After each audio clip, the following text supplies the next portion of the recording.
4 MLA போதாது, அது 10 மாறணும் அப்படின்னு சொல்றதுல என்ன பெரிய வளர்ச்சி இருக்கிறது? தடுமாறுகிறார் திருமா என்கிறார்கள், பின்வாங்குகிறார் திருமா என்கிறார்கள். அவர்கள் விரும்புவதை செய்ய வேண்டும், அவர்கள் விரும்புவதை சொல்ல வேண்டும். உங்க எதிர்பார்ப்புகள் எல்லாம் எதிர்வினை ஆற்றுவதற்காகவா நாங்கள் இயக்கம் வைத்திருக்கிறோம்?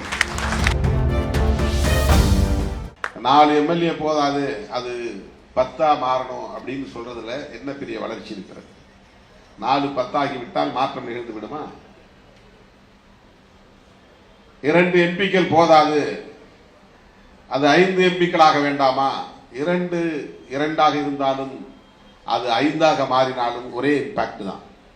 ஒன்றும் பெருசா நீங்க சாதிச்சிட முடியாது. தனிநபர்கள் அதிகாரம் பெறுவது என்பதல்ல, பதவி பெறுவது என்பதல்ல. சமூக மாற்றத்தை ஏற்படுத்துவதற்கான தாக்கத்தை நாம் உருவாக்க வேண்டும். அதுதான் முக்கியமானது. தோழர்களே, விடுதலை சிறுத்தைகளின் பணி தமிழ்நாட்டு எல்லையோடு முடிந்துவிடக் கூடாது. இந்தியா முழுவதும் விரைவி பரவ வேண்டிய தேவை இருக்கிறது. எலெக்ஷன்ல மறந்துருக்க தேவையில்லை. எலெக்ஷன்ல கூட்டணியில் இருக்கணும், அதை ஜெயிக்கணும், இதை ஜெயிக்கணும், அதல்ல பிரச்சனை. அது நம்முடைய முக்கியமான அஜெண்டா கிடையாது. ஆனா அதுல ரொம்ப தெளிவா இருக்கணும். அந்த அஜெண்டா நமக்கு வேண்டாம், அது செகண்டரி தான் கூட நாம எலெக்ஷனை சந்திச்சாகணும், கூட்டணியில தொடர்ந்தாகணும் போது அதுலயும் நாம தெளிவா இருந்தாகணும். அதுக்கான ஒரு ஃபைட்டிங் தான் இப்ப நடந்துகிட்டு இருக்கு. அதுக்கான ஒரு சண்டை தான் இப்ப நடந்துகிட்டு இருக்கு. அவர்கள் நினைப்பதை போல நான் அவர்கள் விரும்புவதை செய்ய வேண்டும், அவர்கள் விரும்புவதை சொல்ல வேண்டும், அவர்கள் விரும்புவதை முடிவாக எடுக்க வேண்டும் என்று எதிர்பார்க்கிறார்கள். ஏன் என்ன முடிவு எடுக்கல? ஏன் என்ன கருத்து சொல்லல? உங்க எதிர்பார்ப்புகள் எல்லாம் எதிர்வினை ஆற்றுவதற்காகவா நாங்கள் இயக்கம் வைத்திருக்கிறோம்?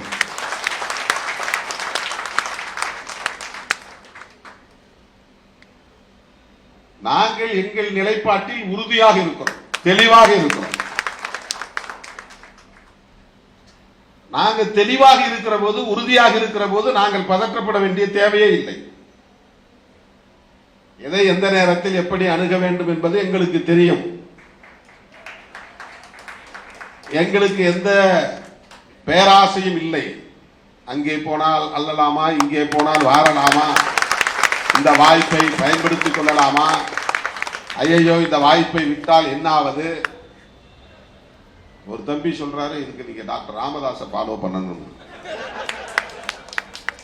எவ்வளவு சரியான ஒரு ஐடியா கொடுக்கிறார் பாருங்க, ஆலோசனை.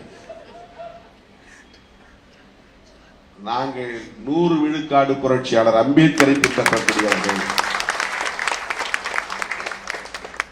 தடுமாறுகிறார் திருமா என்கிறார்கள், பின்வாங்குகிறார் திருமா என்கிறார்கள். இதை நீங்கள் ஏதோ நடக்கிறது என்பதை போல குழம்பிவிடக் கூடாது என்பதற்காக சொல்லுகிறேன். தடுமாறுகிறார் என்று சொல்லுகிறவர்களுக்காக நான் பதில் சொல்லவில்லை. அதனால் உங்களுக்கு எந்த தடுமாற்றமும் ஏற்பட்டு விடக்கூடாது என்பதற்காக சொல்லுகிறேன். அந்த நம்பிக்கையை எப்போதும் நீங்கள் கொண்டிருக்க வேண்டும். நம்மை சமூக ரீதியாக அவர்கள் குறைத்து மதிப்பிடலாம்,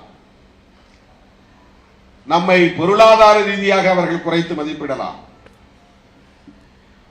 இன்னும் சொல்ல போனால் நம்மை அரசியல் ரீதியாகவும் கூட குறைத்து மதிப்பிடலாம். ஆனால் நம்முடைய சுயமரியாதையை எவனும் குறைத்து மதிப்பிட முடியாது. நம்முடைய தன்மானத்தை யாரும் குறைத்து மதிப்பிட முடியாது. நம்முடைய கருத்தியல் நிலைப்பாட்டில் கொண்டிருக்கிற உறுதிப்பாட்டை யாரும் குறைத்து மதிப்பிட முடியாது. அதை மதிப்பீடு செய்யக்கூடிய அளவுக்கு தகுதி பெற்றவர்கள் தமிழகத்தில் இல்லை. நாங்கள் எவ்வாறு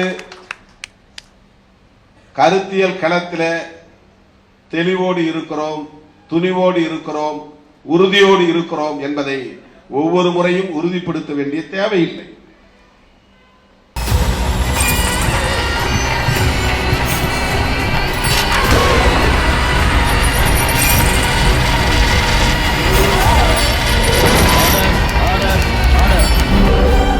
குற்றங்களின் மறுபரிமாணம் நிகழ்தகவு நமது நியூஸ் தமிழ் தொலைக்காட்சியில் விரைவில்.